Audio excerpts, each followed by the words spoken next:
बच्चों, क्लास 9 विज्ञान और प्रौद्योगिकी। मैं Dheeraj Kumar Jaiswal, charcoal chapter 1 municipal school से। आज हम पढ़ेंगे बच्चों पार्ट नंबर 6 वनस्पतियों का वर्गीकरण। वनस्पति जिसके वजह से हमारा पर्यावरण, हमारा वायुमंडल अधूरा है। वनस्पति पर ही हम निर्भर हैं। हम जो अनाज खाते हैं कहीं ना कहीं उसमें बहुत बड़ा योगदान वनस्पतियों का होता है। आज हम पढ़ेंगे वनस्पतियों के वर्गीकरण के बारे में। मतलब हमारे पृथ्वी जगत पे बहुत सारी वनस्पतियां हैं। इन वनस्पतियों का जो रूप रंग है और इनकी जो शाखाएं हैं बहुत अलग अलग तरह की हैं। आज हम इन सबका अध्ययन करेंगे। तो आज हम इसमें पढ़ने वाले हैं बच्चों जगत वनस्पति के बारे में, और उसके उप जगत, दो उप जगत है, एक अबीजपत्री, दूसरा बीजपत्री।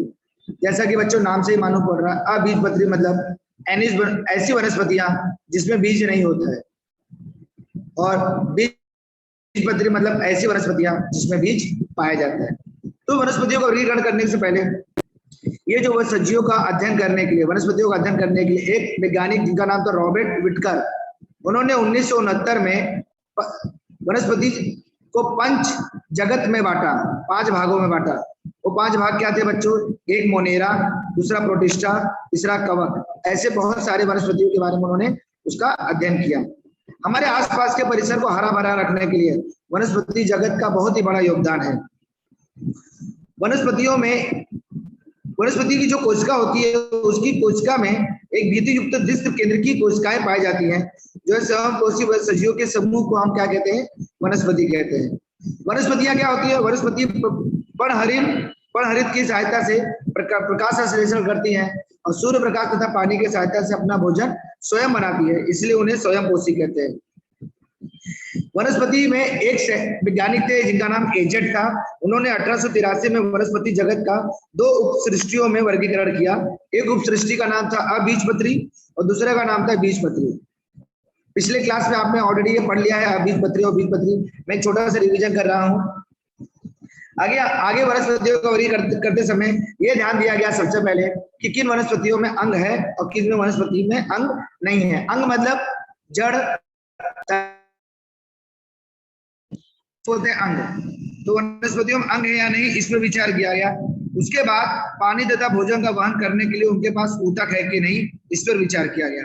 बाद में यह देखा गया कि वनस्पतियों में बीज धारण करने की क्षमता है कि नहीं। धीरे धीरे इसका वर्गीकरण इस तरह किया गया। आगे चल के यह देखा गया कि जो बीज फल से ढके हैं या नहीं, इन पर अध्ययन किया गया। अगर बीज फल से ढके हैं तो उनका अलग नाम दिया गया, उनका अलग वर्गीकरण दिया गया, और जो ढके नहीं है उनको अलग वर्गीकरण दिया गया। वनस्पतियों के वर्गीकरण करते समय फूल, फल, बीज का आना या ना आना, इसके आधार पर बीजपत्री और अबीजपत्री, बीज फल से ढका है या नहीं ढका है, इसके आधार पर इनका वर्गीकरण किया गया।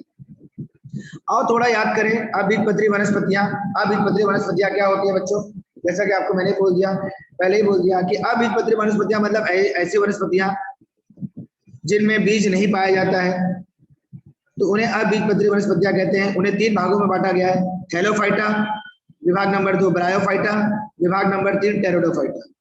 ये थैलोफाइटा क्या होता है बच्चों?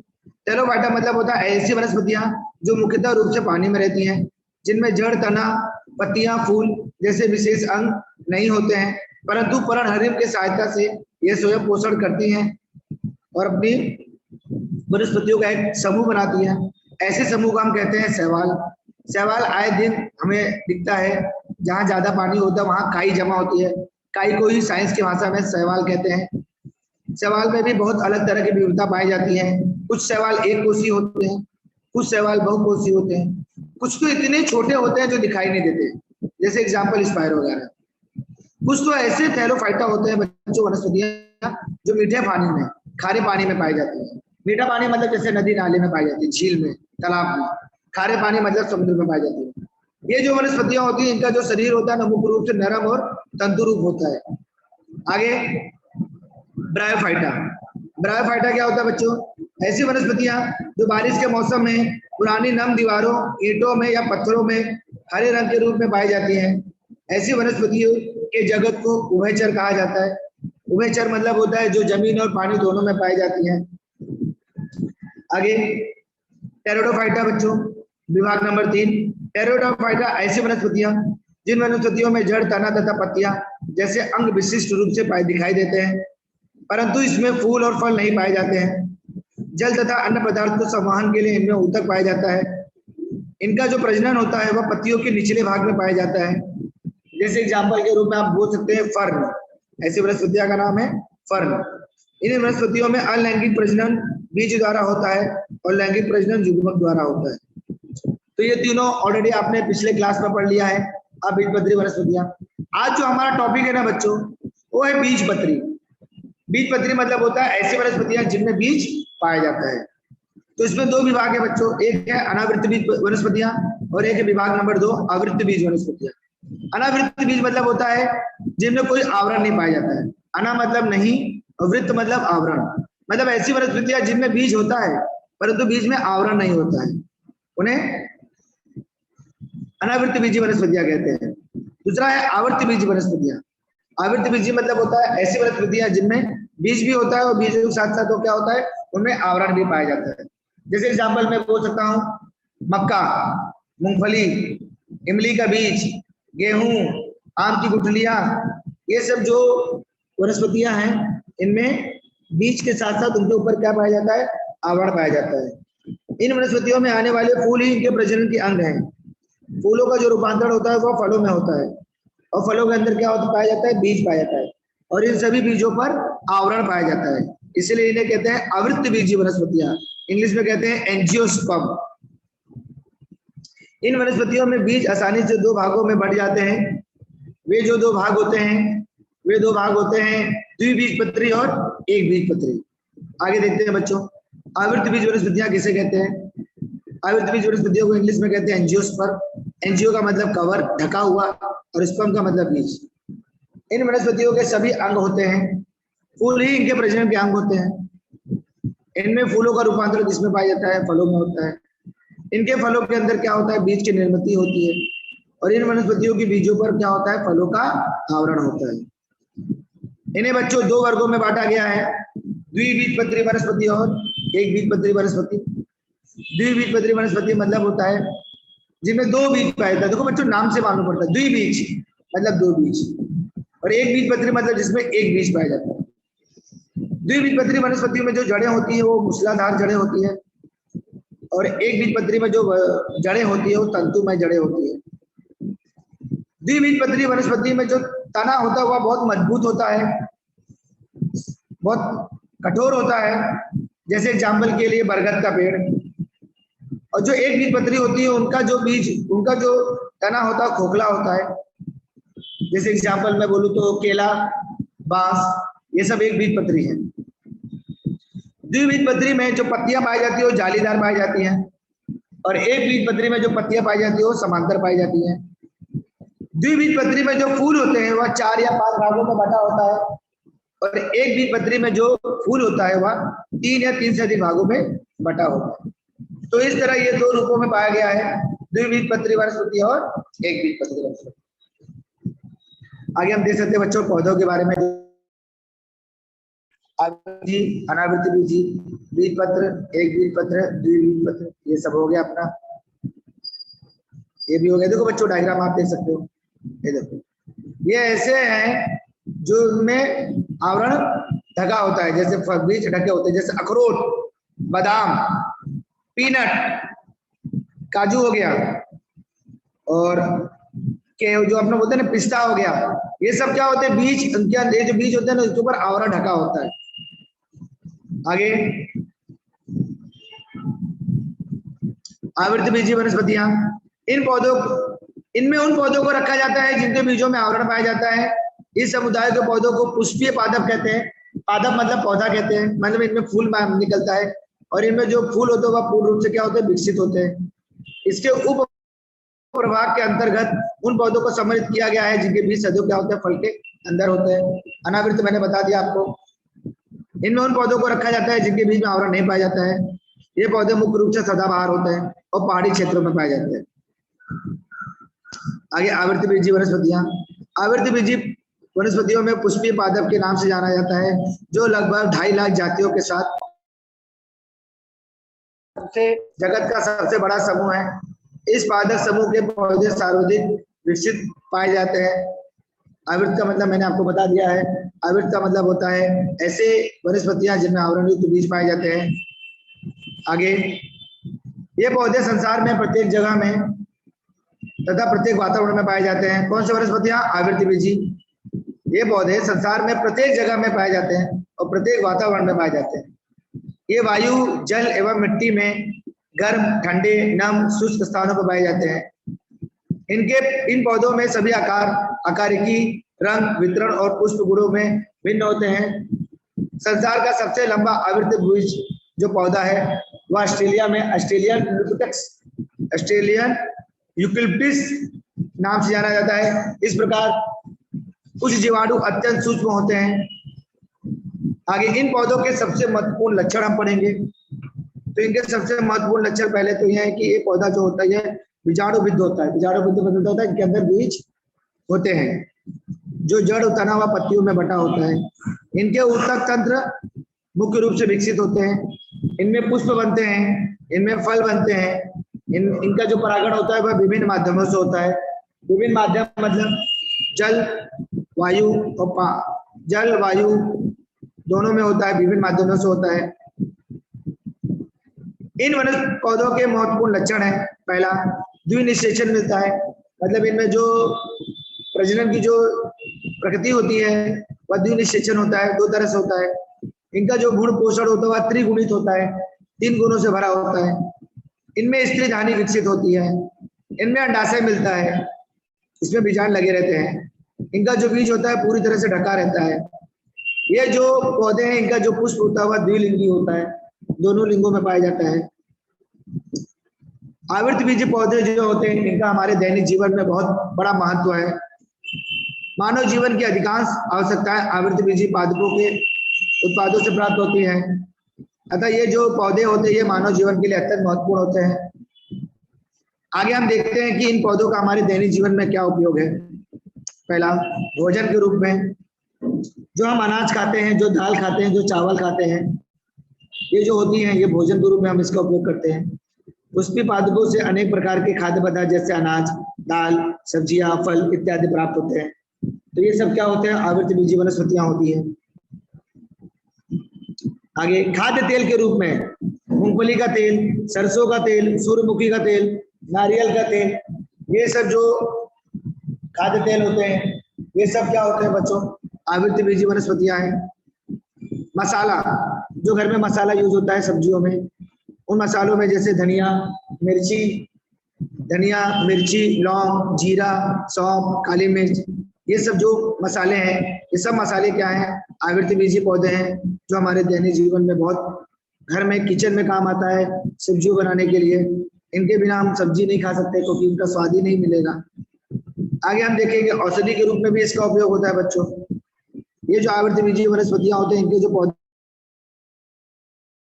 अनेक बीमारियों की रोकथाम की जा सकती है, जैसे एक्टोनाइट से एक्टोनियम मेलोडोना, कुनैन सिक्नोना से प्राप्त होता है।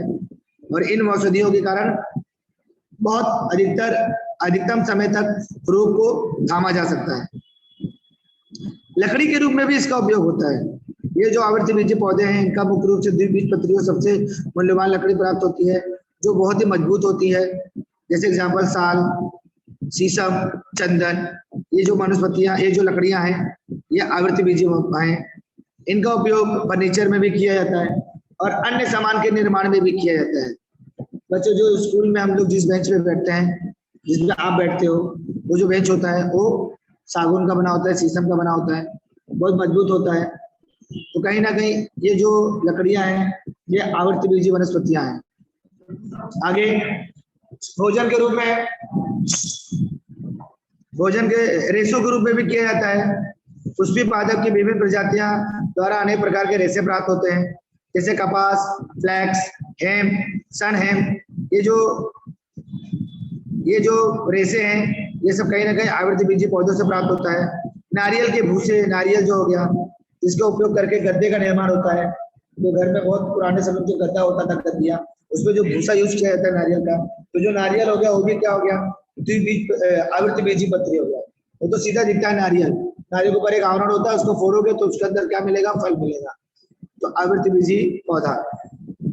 तो इस तरह हमारे आर्थिक जीवन में, हमारे दैनिक जीवन में इसका बहुत ही ज्यादा महत्व है। पेय पदार्थों के निर्माण में किया, जैसे चाय, कॉफी, ये सब भी क्या होते हैं? आवृतबीजी पौधे होते हैं। तो इस तरह बच्चों ये वनस्पति वर्गीकरण में हम लोग ने जो पढ़ लिया, वनस्पतियों का जो वर्गीकरण करना बहुत ही जरूरी था। इनको वर्गीकरण करते समय इनको दो भागों में बांटा गया, अबीजपत्री और बीजपत्री। अबीजपत्री में थैलोफाइटा, ब्रायोफाइटा और टेरिडोफाइटा, और बीजपत्री में हम लोग ने पढ़ा अभी, इनको दो भागों में बांटा गया बीजपत्री को, एक अनावृतबीजी और एक आवृतबीजी। अनावृत मतलब होता है ऐसी वनस्पतियां जिन्हें आवरण नहीं पाया जाता है, इनके बीजों में कोई आवरण नहीं पाया जाता है, और जो आवृतबीजी वनस्पतियां होती है इनके बीजों पे आवरण पाया जाता है। फिर हम लोग ने क्या पढ़ा? आवृतबीजी पत्री को दो भागों में बांटा गया है, एक द्विबीजपत्री और एक बीजपत्री। द्विबीजपत्री का मतलब होता है कि जिनमें दो बीज पाया जाता है, एक बीजपत्री में एक बीज पाया जाता है। द्विबीजपत्री वनस्पतियों में जो जड़ें होती हैं मूसला जड़ें होती है, और एक बीजपत्री में तंतुमय जड़ें होती है। द्विबीजपत्री में जो तना होता है बहुत मजबूत होता है, उसका तना बहुत मजबूत और हार्ड होता है जैसे बरगद का पेड़। और एक बीजपत्री में जो तना होता है खोखला होता है जैसे केला, बांस, प्याज। द्विबीजपत्री वनस्पतियों में जो पत्तियां होती है वो जालीदार होती है, और एक बीजपत्री में जो पत्तियां होती है वो समांतर होती है। द्विबीजपत्री में जो फूल पाया जाता है वह 4-5 भागों वाला होता है, जिसको हम लोग चतुर्भागी और पंचभागी भी कहते हैं। परंतु एक बीज में जो फूल पाए जाते हैं वो 3 भागों वाला होता है, जिसे त्रिभागी कहते हैं। तो बच्चों इस तरह हमारा ये जो पाठ लेसन नंबर 6 था, जो कि मेरे को आज का टॉपिक था हमारा आवृतबीजी वनस्पतियां, ये हो गया है। आगे हम चलेंगे बच्चों, आज ही के दिन हम लोग आगे बढ़ेंगे। लेसन नंबर 7, पाठ 6 आपका समाप्त हो गया। अब हम पढ़ेंगे लेसन नंबर 7, परितंत्र के ऊर्जा प्रवाह। परितंत्र मतलब पर्यावरण। परितंत्र क्या है? परितंत्र का मतलब पर्यावरण। जिस पर्यावरण में हम रहते हैं, जिस वायुमंडल में हम रहते हैं, उस परितंत्र के, उसको हम परितंत्र कहते हैं। उसमें जैविक और अजैविक 2 घटक पाए जाते हैं। अब उसमें हम देखेंगे ऊर्जा का प्रवाह कैसे होता है, कैसे एक प्राणी दूसरे प्राणी पर निर्भर होता है, कैसे प्राणी वनस्पतियों पर निर्भर होता है, आगे हम पढ़ेंगे। टॉपिक है हमारा आज का आहार श्रृंखला और खाद्य जाल। पुनरावलोकन मतलब होता है और रिवीजन करें। परितंत्र क्या है? परितंत्र के विभिन्न प्रकार कौन कौन से हैं? देखो, किसी भी पर्यावरण या वातावरण में विद्यमान जैविक तथा अजैविक घटक तथा उनमें पारस्परिक क्रिया द्वारा जो निर्मित जो तंत्र होता है उसी को हम परितंत्र कहते हैं। ओके बच्चों, परि मतलब पर्यावरण, तंत्र मतलब होता है जो जैविक और अजैविक घटक होते हैं, तो उनमें जो परस्पर क्रिया होती है उसी को हम परितंत्र कहते हैं। तो परितंत्र ये क्वेश्चन आता है एग्जाम में, परितंत्र क्या है? तो किसी भी पर्यावरण या वातावरण में जो भी विद्यमान जैविक और अजैविक, अगर हम चारों बाजू, अभी जहां हम बैठे हैं चारों बाजू अगर हम नजर घुमाएं तो बहुत सारी चीजें ऐसी दिखेगी जो जैविक भी होंगी और अजैविक भी होगी। जैविक मतलब जिसमें जीव होगा, अजैविक मतलब जिसमें जीव नहीं होगा। तो उनमें जो परस्पर जो क्रिया पाई जाती है उसी को हम लोग कहते हैं परितंत्र। जैसे वनस्पतियां एक जैविक घटक है, परंतु जो उसके अजैविक घटक है जैसे हवा, कार्बन डाइऑक्साइड, पानी, सूर्य प्रकाश, ये उसके अजैविक घटक है। तो जैविक वनस्पतियां और ये अजैविक घटक हवा, पानी, सूर्य प्रकाश, इनमें जो परस्पर क्रिया होती है जिसकी वजह से वनस्पतियां अपना भोजन स्वयं बनाती हैं, उसी को हम क्या कहते हैं? परितंत्र। उदाहरण के रूप में हवा, पानी, मिट्टी, सूर्य प्रकाश। परितंत्र को 2 भागों में बांटा गया है, जलीय परितंत्र और भू परितंत्र। जलीय मतलब होता है ऐसी वनस्पतियां जो जल में निवास करती हैं। भू परितंत्र मतलब होता है ऐसी वनस्पतियां जो, ऐसे प्राणी जो भू मतलब जमीन पर अपना जीवन निर्वाह करती हैं। परितंत्र को 2 भागों में बांटा गया बच्चों, एक जैविक घटक, एक अजैविक घटक। जैविक घटक मतलब जैसे जंतु, पेड़ पौधे, इन्हें 3 भागों में बांटा गया, उत्पादक, उपभोक्ता और उपघटक। अजैविक घटक को 2 भागों में बांटा गया है बच्चों, अकार्बनिक पदार्थ और जलवायुवीय कारक। कार्बनिक पदार्थ क्या होते हैं बच्चों? ये मृतक मतलब मरे हुए जंतुओं एवं पौधों से शरीर से प्राप्त होता है। यूरिया, ह्यूमस आदि भी जीवधारियों के शरीर में मिलते हैं। उपघटक इन पदार्थों को अकार्बनिक पदार्थ में अपघटित करते हैं, जिन्हें पौधे पुनः ग्रहण कर लेते हैं। तो ये अकार्बनिक, जैसे कि कुछ ऐसे सजीव होते हैं जो मरने के बाद जमीन में सड़ के गल जाते हैं, इनसे जो पदार्थ बनता है उन पदार्थों को कार्बनिक पदार्थ करते हैं, और जो जमीन होता है इन्हीं कार्बनिक पदार्थ को पुनः अपने अंदर क्या करते हैं, ग्रहण कर लेते हैं और आगे जीवन प्रक्रिया को चलाते हैं। आगे जैसे बच्चों, परितंत्र में ऊर्जा का प्रवाह करने के लिए कुछ घटक बहुत ही इंपॉर्टेंट है बच्चों, जैसे स्वयंपोषी जिसे उत्पादक कहते हैं, परपोषी जिसे भक्षक कहते हैं, मृतोपजीवी विघटक, ऐसे भी सजीव के प्रकार होते हैं। देखो बच्चों, हम लोग खाद्य श्रृंखला देख रहे हैं, उसमें आप देख सकते हैं हरे पौधे उत्पादक। तो हरे पौधे कैसे निर्मित होते हैं? ये सूर्य प्रकाश और प्रकाश संश्लेषण और कार्बन डाइऑक्साइड, हवा और मिट्टी की सहायता से अपना भोजन बनाती हैं। इन भोजन को कौन खा रहा है बच्चों? देख सकते हो आप, इन भोजन को कौन खा रहा है? टिड्डा खा रहा है। टिड्डा जिसे प्राथमिक बच्चा कहते हैं, जिसे प्राथमिक उपभोक्ता कहते हैं। इस टिड्डे को कौन खाता है बच्चों? मेढक, जिसे द्वितीयक उपभोक्ता कहते हैं। ये सब एक दूसरे पर निर्भर है। वनस्पतियां कौन खाता है? मेढक खाता है। मेढक को कौन खाता है बच्चों? सांप। तो सांप क्या हो गया? तृतीय भक्षक। अगर समझो इस धरती पे समझो ये नहीं रहा, मेढक नहीं रहा, तो टिड्डों की संख्या क्या हो जाएगी? बहुत ज्यादा हो जाएगी। और ये जो सांप है ना सांप, ये सांप भी नहीं रहेगा, क्योंकि सांप किसको खा के जीता है? मेढक को। सांप किसको खा के जीता है? मेढक को। तो कहीं ना कहीं अगर इसमें एक डिस्टर्ब हो गया ना, तो आने वाली जो लाइफ है ना वो धीरे धीरे क्या हो जाएगी? खत्म हो जाएगी। तो इसीलिए पूरा जो फूड चेन है, जो आहार श्रृंखला है, वो कहीं ना कहीं एक दूसरे प्राणी पर निर्भर होता है। आगे इन मेढक को सांप खाता है। सांप को कौन खाता है? बाज, जिसको हम लोग बोलेंगे चतुर्थ उपभोक्ता, उच्च मांसाहारी। और जब ये बाज मर जाते हैं तब इसके क्या होते हैं? मृतोपजीवी से छोटे छोटे इसके बैक्टीरिया डिवाइड होते हैं, और वो बैक्टीरिया मरने के बाद क्या होते हैं? फिर से जमीन पर रह जाता है। तो इस तरह जमीन से उपस्थित चीजें जमीन पे फिर आके मिल जाती हैं, इसी को कहते हैं खाद्य श्रृंखला। तो इस तरह खाद्य श्रृंखला का निर्माण किया गया है। उत्पादक, भक्षक और मृतोपजीवी सजीवों में जो सदैव आंतर क्रिया होती रहती है, इन आंतर क्रियाओं का एक क्रम होता है। इस क्रम को ही खाद्य श्रृंखला, आहार श्रृंखला कहते हैं। हर आहार श्रृंखला में 4 या 5 से अधिक कड़ियां होती हैं। जैसे इसमें कितनी कड़ी है? 1, 2, 3, 4, 5 और 6। अगर मैं एक को छोड़ दूं, समझो इसको वनस्पति को छोड़ दूं, तो 1, 2, 3, 4 और 5, 4 या 5 कड़ियां होती हैं। इसी परितंत्र में एक दूसरे से जुड़ी हुई कई आहार श्रृंखलाएं समाविष्ट होती हैं, और इन आहार श्रृंखलाओं को हम क्या कहते हैं? खाद्य जाल कहते हैं। तो अब देखेंगे प्राथमिक उपभोक्ता क्या होता है। प्राथमिक उपभोक्ता मतलब जैसे टिड्डा, गिलहरी, ये सब स्वयंपोषी वनस्पतियों पर पूरी तरह से निर्भर होते हैं, इन्हें प्राथमिक उपभोक्ता कहते हैं। अब हम देखेंगे द्वितीय उपभोक्ता, जैसे मेढक, उल्लू, लोमड़ी, ये सब शाकाहारी प्राणियों पर निर्भर होते हैं और भोजन के रूप में इनका उपयोग करते हैं। किनका उपयोग? टिड्डी का, वनस्पतियों का उपयोग, सॉरी मेढक है ना, तो टिड्डे का उपयोग। आगे सांप, तृतीय उपभोक्ता। तृतीय उपभोक्ता में क्या आता है? सांप, शेर, बाघ, ये सब क्या होते हैं? शाकाहारी प्राणियों पर निर्भर होते हैं और भोजन के रूप में इनका उपयोग करते हैं। किनका उपयोग? मेढक का। और जो प्राणी होते हैं ये अन्य प्राणियों पर निर्भर नहीं होते हैं, इसलिए इन्हें क्या कहते हैं? तृतीय उपभोक्ता कहते हैं। आगे लास्ट सर्वोच्च उपभोक्ता, इसको बोलते हैं चतुर्थ उपभोक्ता, सर्वभक्षी। सर्वभक्षी मतलब जो सब खाता है, वनस्पति भी खाता है, प्राणी भी खाता है। जैसे बाज, मनुष्य, भालू, ये सब वनस्पति को भी खाती हैं, प्राणियों को भी खाती हैं। ये मुख्य रूप से शाकाहारी होती है और मांसाहारी दोनों प्राणियों को भोजन के रूप में उपयोग करती हैं। इसीलिए इन्हें सर्वभक्षी या तो चतुर्थ उपभोक्ता या तो उच्च मांसाहारी कहते हैं। कई सजीव अन्य सजीवों का भक्ष्य होता है और ये उनको खाता है, जो आपको आकृति में दिख रहा है। ऐसी आकृति को हम कहते हैं खाद्य जाल।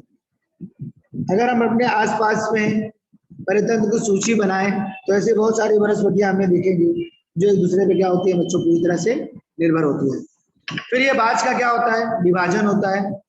ये बाज का विभाजन किसमें होता है, कवक के रूप में, जीवाणु के रूप में होता है। और ये कवक जीवाणु फिर से क्या होते हैं, मिट्टी में मिल जाते हैं और फिर ये मिट्टी क्या होती है, उत्पादक का रूप लेती है। तो इस तरह ये खाद्य श्रृंखला होती है। इस तरह खाद्य श्रृंखला हर एक दूसरे प्राणी पर पूरी तरह से निर्भर होती है। आगे देखते हैं, परितंत्र में उत्पादक और उपभोक्ता के मध्य पोषण के रूप में, पोषण के लिए एक निश्चित संबंध होता है। इस प्रकार के सरलतम संबंध को खाद्य श्रृंखला कहते हैं। खाद्य श्रृंखला भोजन या ऊर्जा संबंधी आवश्यकताओं के आधार पर परितंत्र में विभिन्न जातियों के बीच एक संबंध होता है और इस संबंध को खाद्य श्रृंखला या आहार श्रृंखला कहते हैं। डायग्राम में हम देख रहे हैं बच्चों, सूर्य प्रकाश की सहायता से वनस्पति अपना भोजन बनाती है जिसे हम उत्पादक कहते हैं। और इस उत्पादक को कौन खा रहा है, हिरन खा रहा है, हिरन, जिसको प्राथमिक उपभोक्ता बोलते हैं। अब इस हिरन को खाता कौन है, शेर खाता है, जिसे द्वितीय उपभोक्ता बोलते हैं। तो कहीं ना कहीं सब एक दूसरे पे निर्भर होते हैं। अगर समझो बीच में मैंने ये कड़ी गायब कर दिया, कौन सा, हिरन, तो शेर क्या है, शेर वनस्पति तो खा ही नहीं सकता है। तो जब शेर वनस्पति नहीं खाएगा तो शेर का भी अस्तित्व पूरी तरह से क्या हो जाएगा, खत्म हो जाएगा। यानी अगर इसमें से मैं एक भी कड़ी खत्म कर दूंगा तो इसके पीछे की जो कड़ी है वो ऑटोमेटिक क्या हो जाएगी, खत्म हो जाएगी। क्योंकि हमको पूरी तरह से मालूम है कि जो शेर होती हैं, जो शेर होते हैं वे वनस्पतियां नहीं खाती हैं, वे केवल क्या खाती हैं, प्राणियों को खाते हैं। तो इस तरह खाद्य श्रृंखला एक दूसरे पर निर्भर होता है। आगे खाद्य जाल क्या होता है, वही चीज है बच्चों। एक आहार श्रृंखला के जीवधारियों का संबंध अन्य आहार श्रृंखलाओं के जीवधारियों से होता है। इस प्रकार के अनेक खाद्य श्रृंखलाओं के पारस्परिक संबंध को हम आहार श्रृंखला कहते हैं। परितंत्र में अनेक आहार श्रृंखलाएं होती हैं जो कहीं ना कहीं एक दूसरे से संबंधित होती हैं। इन्हीं अनेक आहार श्रृंखलाओं के पारस्परिक संबंधित से खाद्य जाल बनता है। जब अनेक आहार श्रृंखलाएं आपस में मिलकर एक जाल सा बना लेती हैं तो ऐसे जाल को खाद्य जाल कहते हैं। प्रत्येक उपभोक्ता के लिए अपने उपभोग के लिए एक से अधिक प्रकार के जीव मिल जाते हैं। इस प्रकार से बने आहार श्रृंखलाओं को खाद्य जाल कहते हैं। ये आपको बायोडायग्राम में दिया गया है बुक में, आहार श्रृंखला। ये आपके बुक का डायग्राम है बच्चों, जो कि मैंने ऑलरेडी बता दिया आपको। सूर्य प्रकाश की सहायता से वनस्पति अपना भोजन बनाती है। इन वनस्पतियों को टिड्डा खाता है, जिसे प्राथमिक भक्षक कहते हैं। फिर उसे कौन खाता है, मेढक खाता है, जिसे द्वितीय भक्षक कहते हैं। फिर इस मेढक को खाता कौन है, सांप, जिसे तृतीय भक्षक कहते हैं। और उसके बाद तृतीय भक्षक कहते हैं। इन तृतीय भक्षक को खाता कौन है, बाज, जिसे चतुर्थ भक्षक कहते हैं। चतुर्थ मतलब उच्च। और बाद में इनके मरने के बाद इनका कवक जीवाणु के रूप में विघटक होकर ये जमीन में पुनः मिल जाते हैं। तो इस तरह ये श्रृंखला पूरी तरह से क्या होती है, चलती रहती है। देखो बच्चों, ये आपका लेसन नंबर 7, परितंत्र क्या है, परितंत्र के विभिन्न प्रकार क्या है, जैविक और जैविक घटक में कैसी प्रक्रिया होती है, मैंने आपको बता दिया। प्राथमिक भक्षक, टिड्डा, गिलहरी, हाथी, ये सब प्राथमिक भक्षक है, प्राथमिक भक्षक है, जिन्हें शाकाहारी या उत्पादक भी कहते हैं। ये स्वयंपोषी वनस्पतियों पर निर्भर होती हैं। फिर द्वितीय भक्षक, जिनमें मेढक, उल्लू पाया जाता है। ये शाकाहारी प्राणियों तथा भोजन के रूप में उपयोग करती है। ये पूरी तरह से क्या होती है, वनस्पतियों पर निर्भर होती है। सर्वोच्च भक्षक, जिसे शेर, बाघ, शाकाहारी, जो पूरी तरह से क्या होती है, द्वितीय भक्षक पर निर्भर होती है। सर्वोच्च बच्ची, जिसे मनुष्य, भालू, ये सब सर्वोच्च बच्ची है। डायग्राम देखो बच्चों, ये सब एक दूसरे पर निर्भर है। देखो वनस्पतियों को कौन खा रहा है, गिलहरी खा रही है। वनस्पतियों के बीच को कौन खा रहा है, गिलहरी खा रहा है। इस गिलहरी को भी कोई खाता है, बाज या चील। इस तरह ये कंगारू, ये हिरन, जेब्रा, बंदर, पेड़, तो कहीं ना कहीं सब एक दूसरे पे क्या है, निर्भर है। और इस तरह ये सजीव जिंदा रहते हैं। इसमें से अगर एक भी नहीं मिला ना तो दूसरा सजीव उस पर निर्भर ना होने के बावजूद उसका अस्तित्व पूरी तरह से क्या हो जाएगा, समाप्त हो जाएगा। आगे खाद्य श्रृंखलाएं, उत्पादक, भक्षक तथा मृतोपजीवी सजीवों में क्रमशः एक आंतर क्रिया होती रहती है। और यह आंतर क्रिया जो शुरू रहती है इसमें एक निश्चित क्रम अनुसरण होता है। और ऐसे अनुसरण को हम क्या कहते हैं, खाद्य श्रृंखला कहते हैं। कई खाद्य श्रृंखलाओं में के परस्पर जुड़ने पर उनका खाद्य जाल बनता है। आगे है एक संस्कृत में एक सेंटेंस है, जीवो जीवस्य जीवनम। इसका मतलब एक सजीव दूसरे सजीव पर निर्भर होता है और दूसरे सजीव को क्या करता है, अपने जीने के लिए एक जीव के रूप में काम करता है। जब एक जीव दूसरे जीव को आहार बनाता है तब उसका जीवन चलता है। इसलिए इस लाइन का इसी रूप में कहा गया है कि जीवो जीवस्य जीवनम, मतलब जीव ही जीव का आहार है। और जब जीव ही जीव का आहार रहता है और जब एक जीव दूसरे जीव पर निर्भर रहता है तो ऐसी ही श्रृंखला को हम लोग क्या कहते हैं, खाद्य श्रृंखला। खाद्य श्रृंखला में एक सजीव दूसरे सजीव पर पूरी तरह से निर्भर होता है। आगे इसी में एक टॉपिक है ऊर्जा पिरामिड। तो इस तरह जब एक सजीव दूसरे सजीव को खाता है तब उसके अंदर क्या होता है, ऊर्जा का निर्माण होता है।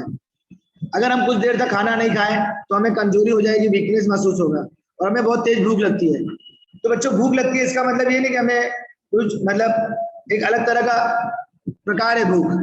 भूख का मतलब होता है हमारे अंदर ऊर्जा की कमी होने लगी है, हमें भूख लगती है। ऐसा कब एहसास होता है, ऐसा तब एहसास होता है जब हमें ऊर्जा नहीं मिलती। तो हम खाना खाने, हम लोग भूख को मिटाने के लिए खाना नहीं खाते, हम अपने शरीर में ऊर्जा पैदा करने के लिए खाना खाते हैं। इसी तरह जब एक सजीव दूसरे सजीव खाता है तब उसमें एक प्रकार की ऊर्जा का निर्माण होता है और ऐसी ऊर्जा के निर्माण को हम लोग कहते हैं ऊर्जा पिरामिड। ऊर्जा का पिरामिड, जिसके बारे में आप आगे पढ़ोगे। तो बच्चों आज जो हमारा लेसन नंबर 7 था, लेसन नंबर 7, उसमें हमको बस इतना ही पढ़ना था, परितंत्र के ऊर्जा प्रवाह। उसमें हमको बस आहार श्रृंखला और खाद्य जाल के बारे में पढ़ना था। मैं एक बार फिर से रिवीजन कर देता हूँ। हमारे पर्यावरण में जो जैविक और जैविक घटक होता है उनमें जो पारस्परिक क्रिया होती है उनमें उस क्रिया द्वारा जो निर्मित तंत्र होता है उसके निर्माण को हम लोग कहते हैं परितंत्र। परितंत्र के दो प्रकार हैं, एक जलीय परितंत्र, एक भू परितंत्र। परितंत्र को दो भागों में बांटा गया, जैविक घटक और अजैविक घटक। जैविक घटक मतलब जैसे पेड़ पौधे, जंतु, उत्पादक, उपभोक्ता, अपघटक। अजैविक मतलब जैसे अकार्बनिक पदार्थ और जलवायु पदार्थ। कार्बनिक पदार्थ हमको मालूम है कि ये जब जो प्राणी होते हैं मरने के बाद इनके कीटाणु जमीन में रह जाते हैं और धीरे धीरे क्या करते हैं, जमीन से इन्हें पौधों का निर्माण होता है, इसीलिए इन्हें कार्बनिक पदार्थ कहते हैं। खाद्य श्रृंखला बच्चों, अगर इसके बारे में ज्यादा आपको अच्छे से डिटेल में समझना है तो आप गाँव में अगर जाओगे ना तो आपको सब अच्छे से मालूम पड़ेगा कैसे एक प्राणी दूसरे प्राणी पर निर्भर होता है। और कहीं ना कहीं सजीवों को, प्राणी को जीने के लिए जितना महत्वपूर्ण योगदान एक दूसरे पर निर्भर होना है, उसी तरह कहीं ना कहीं उनको पानी का भी समावेश होना चाहिए। सभी प्राणियों को पानी की आवश्यकता होती है, तभी आहार श्रृंखला चलती है। तो आप डायग्राम में देख सकते हो आहार श्रृंखला। उत्पादक उसको खाता है, प्राथमिक बच्चा, प्राथमिक उपभोक्ता से द्वितीय उपभोक्ता, द्वितीय उपभोक्ता से तृतीय उपभोक्ता, तृतीय उपभोक्ता से चतुर्थ उपभोक्ता और लास्ट में उसका अपघटन करता कवक और जीवाणु में उत्पन्न होता है। खाद्य श्रृंखला परितंत्र में उत्पादक और उपभोक्ता, उपभोक्ता मतलब बच्चक के मध्य भी जो पोषण के लिए एक निश्चित संबंध होता है, जैसे एक दूसरे पर निर्भर होना होता है, उसी सरलतम संबंध को हम लोग खाद्य श्रृंखला कहते हैं। खाद्य श्रृंखला में भोजन ऊर्जा संबंधी आवश्यकताओं के आधार पर परितंत्र विभिन्न जातियों के बीच संबंध और खाद्य श्रृंखला का कहलाता है। खाद्य श्रृंखला में जीवाणुधारियों में एक संबंध होता है और ये संबंध एक सजीव से दूसरे सजीव पर निर्भर होता है। इस प्रकार एक आहार जाल निर्माण होता है। परितंत्र में अनेक आहार श्रृंखलाएं पाई जाती है, इनमें पारस्परिक संबंध होता है। तो बच्चों इस तरह ये पाठ खत्म होता है। बच्चों हमारा पाठ खत्म मतलब आज का टॉपिक खत्म होता है खाद्य श्रृंखला का। थैंक यू बच्चों, thank you so much. Again आज जो मैंने 2 लेसन आपको पढ़ाया है, इस 2 लेसन में अगर आपको कोई भी क्वेश्चन पूछना है, मैं एक बार फिर से पुनः रिवीजन कर देता हूँ। आज हम लोग ने पढ़ा बच्चों पार्ट नंबर 6, उसका लास्ट टॉपिक हम लोग ने पढ़ा आवृतबीजी वनस्पतियां, ऐसी वनस्पतियां जो जिनके बीज पूरी तरह से ढके होते हैं, ठीक है। फिर हम लोग ने आवृतबीजी वनस्पतियों में हम लोग ने पढ़ा बच्चों द्विबीजपत्री और एक बीजपत्री वनस्पतियां। उसके बाद ये लेसन खत्म हुआ। उसके बाद हमारा आज का नया लेसन था लेसन नंबर 7, परितंत्र के ऊर्जा प्रवाह। परितंत्र के ऊर्जा प्रवाह में हम लोग ने आज पढ़ा आहार श्रृंखला और खाद्य श्रृंखला, खाद्य जाल। तो अब आपको इन दोनों में से कुछ भी आपको अगर कोई डाउट है, कुछ क्वेश्चन पूछना है तो आप पूछ सकते हो बच्चों।